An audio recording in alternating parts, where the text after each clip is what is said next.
আসসালামু আলাইকুম রহমতুল্লাহ বরাকাতু। আসলে সোশ্যাল মিডিয়ার ওপেন হওয়ার পরে বাংলাদেশে ছাত্রলীগের পোলাপান এত বাজে গালাগালি করতেছে বিভিন্ন পোস্টের নিচে, এরপরে বিভিন্ন কমেন্টের নিচে এত বাজে নিম্নমানের গালিগালাজ করতেছে, যার উত্তর দেওয়া আসলে বিবেকে বাধা দেয়।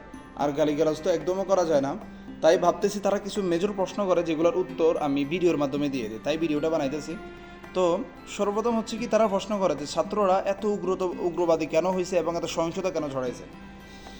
এই প্রশ্নের উত্তর হচ্ছে যে সরকার বুধবার রাতে সংবাদ সম্মেলনে যে একটা বক্তব্য দিয়েছিলেন, উগ্রবাদী বক্তব্য। ওই তার মানে কি মুক্তিযোদ্ধার সন্তান নাতিপুতিরা কেউ মেধাবী না?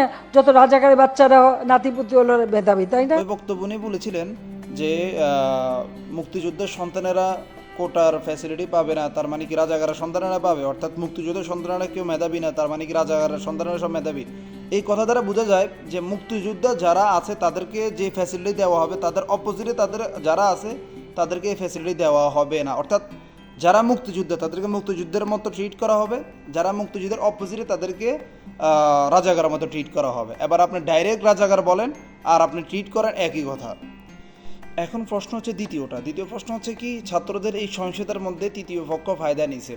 তো তার উত্তর হচ্ছে কি, তৃতীয় পক্ষ ফায়দা তো নিবে, কারণ রাস্তা তো আপনি করে দিছেন। তৃতীয় পক্ষ ফায়দা নিবে না, কারণ আপনি ছাত্ররা কি করতেছিল, বাস ওই সোমবারের দিকে আপনার কাছে একটা আবেদন করতেছিল, আপনি সরকার আবেদন করতেছিল যে আমরা হচ্ছে শিক্ষার্থী, আমাদেরকে আমাদের কোটা সংস্কার, কোটাটা আপনি সংস্কার করেন, আপনি এই জিনিসটা এমন বাস সরকার কাছে আবেদন করতেছিল। কিন্তু আপনি কি করছেন, একটা উগ্রবাদী বক্তব্য ছড়া দিয়েছেন, যার কারণে ছাত্ররা পাগল হয়ে গেছে গা। তারা নিজেদের বিষয়গুলা উদ্ধার করার জন্য তারা নিচে নামে গেছে। তারপর তো আপনি 16 বছর এক্সপিরিয়েন্স একজন সরকার, হ্যাঁ, তো আপনার জানা উচিত ছিল কীভাবে একটা ক্রিটিক্যাল সিচুয়েশনকে হ্যান্ডেল করতে হয়, যেটা আপনি করেননি, যার কারণে ছাত্ররা এতটুকু উগ্রতাবাদী হয়েছে এবং সহিংসতা ছড়াইছে। এরপরে 3 নম্বর প্রশ্ন আসা হচ্ছে ছাত্রলীগকে মারা হয়েছে। এখন আমার প্রশ্ন হচ্ছে ছাত্রলীগ কেন মাঠে নামছে? এখানে কি শিক্ষার্থীরা কি কোনো আন্দোলন করেছিল, সরকারের বিরুদ্ধে কোনো আন্দোলন করেছিল? ছাত্ররা বাস খালি সরকার কাছে আবেদন করেছিল, সরকার আবেদন মানবে, না হয় তাদেরকে বুঝ দিবে। ছাত্রলীগ কেন তাদেরকে মাঠে নামে তাদের উপর আক্রমণ করেছে? ছাত্রলীগ কেন তাদেরকে বাধা দিবে? এটা কি কোনো রাজনৈতিক কোনো আন্দোলন ছিল? হ্যাঁ। এরপরে ছাত্রলীগের সাথে আপনি নামিয়ে দিয়েছেন পুলিশকে, পুলিশ, র্যাব, বিজিবি সবাই, তাদেরকে হুকুম দেওয়া হয়েছে যেভাবে পারো এই আন্দোলনকে ঠেকাও, যদি এর জন্য তোমাদেরকে ওপেন ফায়ার করতে হয় তাও করবে, এবং তারা তাই করছে।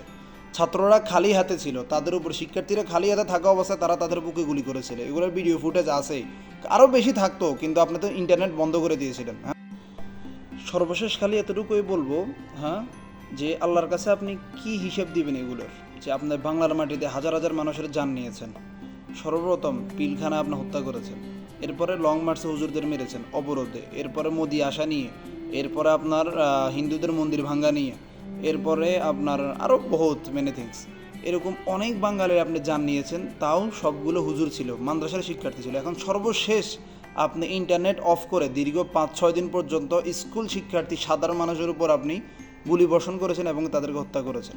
বাস ওই দিনটা আপনি স্মরণ রাখেন, যেদিন আপনি আল্লাহর কাছে এগুলোর হিসাব দিবেন।